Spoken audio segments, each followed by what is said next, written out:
If you or someone you know has diabetes, you may have built up an extra supply of test strips and lancets. That's where we come in. We'll buy the supplies that you don't need and resell them to those in need to prevent waste. Help us make diabetes management more affordable. Visit us at teststripswithaz.com.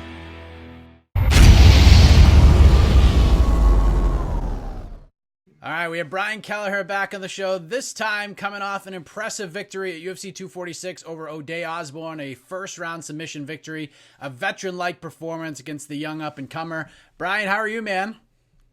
I'm on cloud nine, man. Doing great. How's everything? Everything's good. Congratulations. It's great to have you back. You got the Helwani rub yesterday, and we were talking a little bit about this off the air before we hit record. I'm sure you've been reached out to a lot. We spoke before the fight for a while, and it was funny. I want to tell you the story. I had someone reach out to me, more of a casual fan, and he was asking me about you and Ode, and he's like, "Oh, this Ode guy, he's good. He's explosive. He's probably gonna knock this guy out of the UFC." And I'm like, "Listen, I'm not here to choose sides." I'm like, "But I've interviewed both of these guys, and Kelleher may be on a little bit of a skid. He has a lot of pressure on himself, but he's handling it like a champion." And that stuck out to me more than anything with our conversation, is the way that you're handling everything and the way you handled everything heading into the fight. You really did do a nice job staying relaxed with everything in play.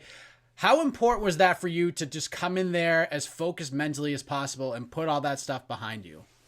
Oh, it was really important, man, because I knew, all the things that were coming into play in this fight in the back of my head. And, of course, like a couple weeks out, you're thinking about it a little bit.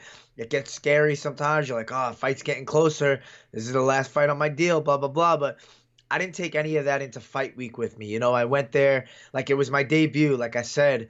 Like I never fought in the UFC yet, and I was excited and I was calm and confident and I was ready to get a win. I felt that passion again to get in there and do the best, the best that I could. So it was great, man.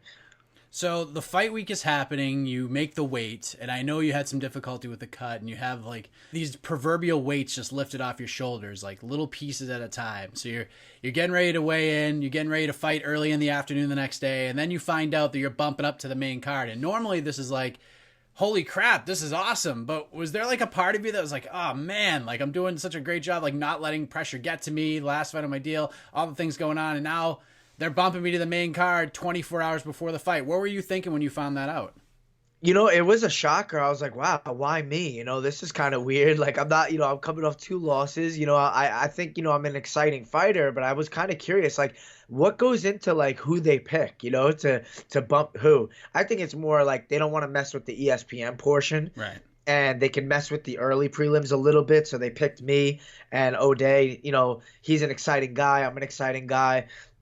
And honestly, man, I was just unfazed about it. I was just like, you know what? This is good. This is a good thing for me. Like, I'm going to be, more eyeballs on me when I get this win. It's going to be on the main card. All the fans are going to be there. And like I said, I just didn't feel any pressure, even though you would think like, oh my God, it's going to be this now and that. I didn't want to let any of that affect me. I just wanted to stay focused, stay calm, and execute.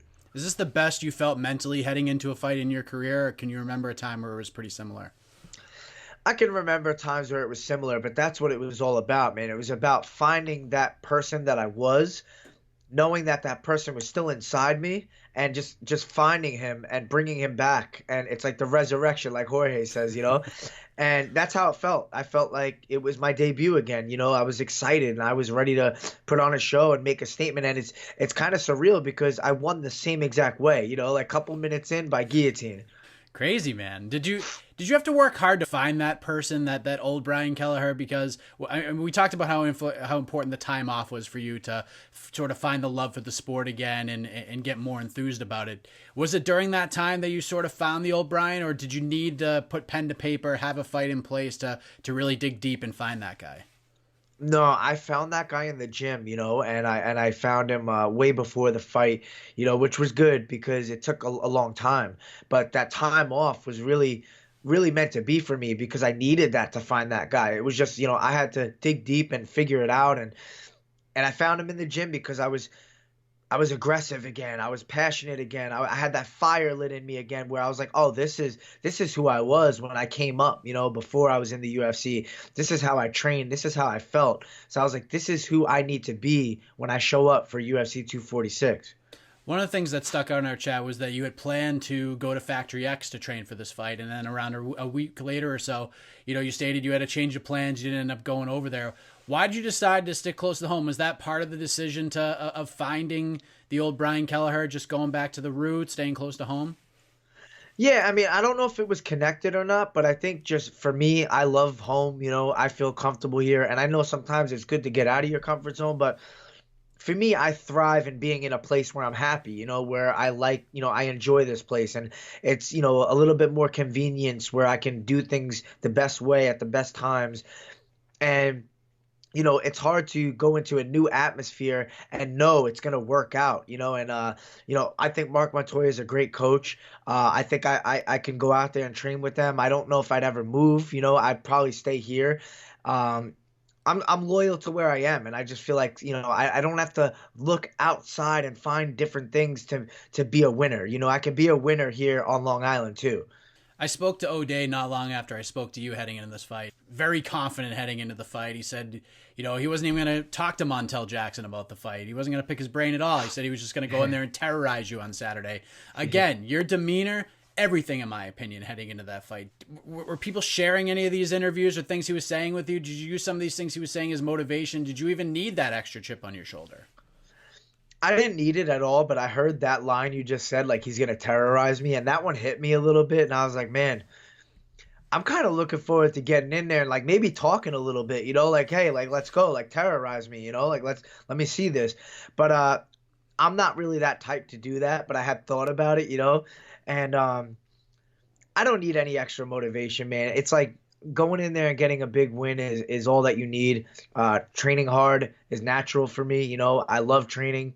And when I compete, I'm going to compete to the best of my ability, and that's all that matters. I don't really go in there with like a motive, ulterior motive, like, oh, he said this, so I'm pissed now. I'm going to go and fight this way. I go in there smart, like a veteran. I've had a lot of fights, and I'm going to find a way to win, and that's it. Did you feel like the beginning of the fight, how it transpired on Saturday, did you sort of envision the way that fight would actually begin leading into it? Yeah, I didn't want to, put too much focus in like this is definitely going to happen, but the game plan worked perfectly from what I, worked on and what I imagined.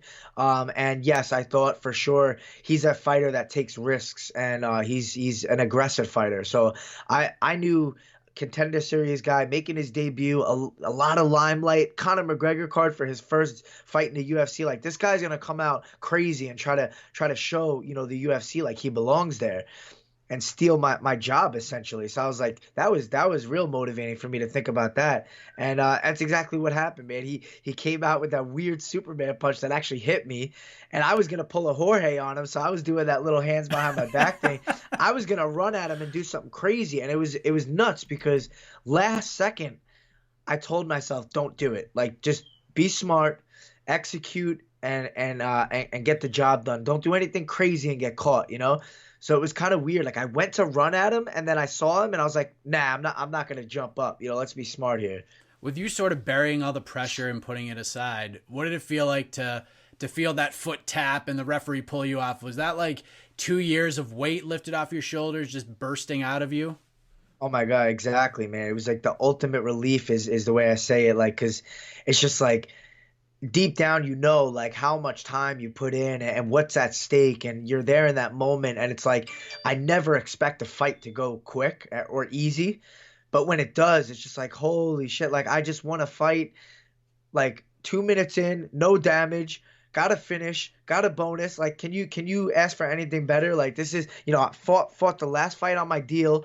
It couldn't have gone any better than that, So yeah, when I felt the foot tapping, it was weird because I've never felt a foot tap like that, and I was like, "What is that thumping noise?" But I knew his hands were stuck in there like tight, you know what I mean? It was cinched tight, so I was like, "He's going to sleep, or he's got to find another way to tap." Because he couldn't get his hands out of there. Was there any discussion with Dana White or anybody after the win on Saturday night? Any talks on, hey, wait by your email, wait by your fax machine, new contract is coming, big plans for you, anything like that? Nothing to that extent, but it was just a beautiful weekend as far as timing went. Like I was in the back after my fight, and I was getting interviewed like in the tunnel, and Conor had arrived at the arena right at that moment. So Dana was back there greeting Connor and happened to walk by me. Just I got lucky, you know what I mean? He walked by me. I was being interviewed, and he stopped and shook my hand like, "Great job, kid. That was awesome." You know, this and that. And I was like, "Listen, not a lot of finishes tonight." I was like, I want that bonus, man. Like, how's it looking?" He's like, "It's looking good for you. It's looking good for you." So that was great to see. You know, it was kind of like reassurance that he likes me as a fighter and I did my job well. So that was awesome. And then Connor comes walking in and like his whole entourage. It was just like everything was perfect timing that whole week for me, man. Did you say anything to Ode after the fight?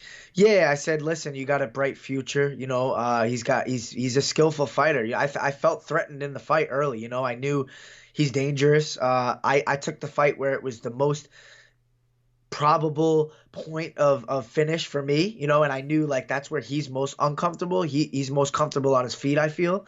So I took him where he was most uncomfortable on purpose. You know, I was game plan stuff right there. But he's a good guy, man. I know he's a math teacher.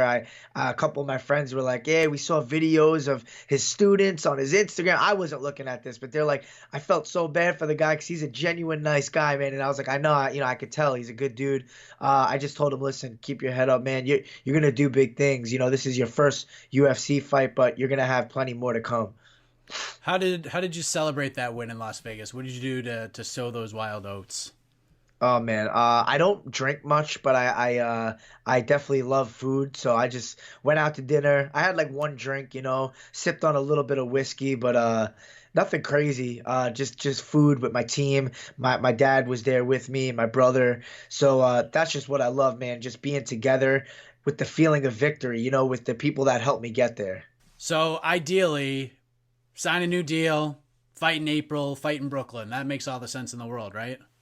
Oh yeah, 100%. That's the vision right there. I hope everything works out perfect. You know, I hope we get the deal that we want, you know, from the UFC because I do prefer to stay with the UFC, obviously. But you got to take the best deal that's offered. So we'll see what happens. That's the beauty of free agency. I've never been in this position in my career, but I remember Eddie Alvarez talking about this and how this is the best spot to be in as a fighter. Coming off a win and being in free agency, you find out what your true worth is. So here I am, you know, we'll see what happens. Interesting. So if all goes well, I mean, you're looking for the best deal possible, but ideally you want to be back in the UFC. Yeah, deep down in my heart, you know, I'm a UFC fighter. I want to remain in this company with the best of the best and make another run. You know, my goals, you know, you got short-term goals, long-term goals. Like for this year at least, you know, April 18th, doesn't matter who at this point. I don't have much say in that, you know. I'm just getting back in winning track. But after that, you know, top 15, make my way back. What do you want to say to the people that have stuck by you through all this? Like, have had your back when the times get tough? Because as you're feeling it now. When you win, everyone wants a piece of the boom, right? When you lose, it can be kind of a lonely place at times. And I believe that that's an important lesson for fighters to learn in the sport is that, you know, wins are great and it's a fantastic feeling. But when you lose, it's important to know who's still got your back after that. So for those who didn't waver, for those who stuck by you, what do you want to say to those people? Yeah, no, just much love, man. I really appreciate it. You know, I got a lot of messages and I see who the true loyal people are, you know, and it's great to see that because it's unfortunate that that's just one of the truths of the sport. You know, when you're a winner, people like you. When you're a loser, they kind of forget you. And that's just, you know, a shitty thing, but you got to kind of, you know, have thick skin, not really take it personal because it's just what it is. But I definitely recognize, you know, all the people that do stick by me and show me love on social media. And just it's amazing to see people from my town and all the towns around me on Long Island, like reach out to me that I don't even know they're my fans. But now I find out like, oh, we saw you at the bar. We were cheering for you. The whole place was going nuts. And I'm like, man, that's a cool feeling, you know? You, of course, are part of the Crystal crew. We saw it all over social media. Jose Youngs and PC Carroll. I'm keeping it with me, baby. Jose is one of my favorite people in the business. He's a good friend of mine in the space. I hear awesome, you'll be busy tomorrow afternoon. Is that accurate? Yeah, man, we're getting that Boom live chat going tomorrow. So I'm going to drill a little hole in this thing, and I'm going to put a rope through it. I'm going to make my crystal necklace, and I'm going to have it for the show tomorrow. So this thing is supposedly the reason why I was victorious this week at UFC 246. So I've heard, I was on the A side one show and heard all about the crystals and everything, and I'm trying to sort of immerse myself in a little bit more and learn a little bit more about it. Talk about your crystal. What is it? What kind is it? What does it do? What is it supposed to do anyways? According to Jose, this is a pyrite crystal, and he says it wards off bad energy. And I gotta say, I'm not like a weirdo where I'm like, this is the reason. But like, I felt some weird, great energy this week, and it was consistent. That's the hardest part, is like keeping consistent energy every day throughout fight week is one of the biggest battles. Your emotions are like always up and down. You got these voices of doubt trying to steal your shine, and then you got to tell it, no, fuck you, and like, I got this, and confidence, no, focus, discipline. And then like, I never had to deal with that this week. I just felt pure like confidence, calm, focus, execution. It was just a vibe that I had. And so I've been holding on to this thing ever since. I was going to say, who cares if people think you're a weirdo? If it's working for you, it works, right?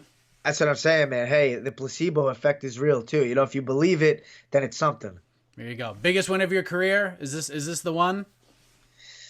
I'd say to date, I mean, as far as implications and how much, was at stake, for sure. As far as name, Barao was probably my biggest win, my biggest accomplishment in my head, but overall with the stakes, for sure, man, this tops everything. Well, congratulations, man. Very happy for you. It was an unbelievable win. Probably one of the tightest chokes I've ever seen. The foot tap, that was the first time I've ever seen that, or can remember seeing that. But just an incredible performance on Saturday. A bonus well-deserved, win well-deserved, and hopefully you get that new contract with the UFC, or you get paid the big bucks regardless. But before we let you go, anything else you want to get off your chest for the fine folks here watching right now? Any shout-outs or anything like that? No, it's not a guillotine. It's a boom-otine. That's what we call it at the gym, baby, at 10th Planet. So, no, I thank you for the interview, man, and thank you everyone for the support and being behind me, believing in me. Sometimes your back's against the wall and you gotta get it done, and I did so. Thanks for doing this, Brian. Appreciate it very much. Congratulations again, and excited to see what's next for you. Thanks, Mike. Appreciate it, man. Have a good one.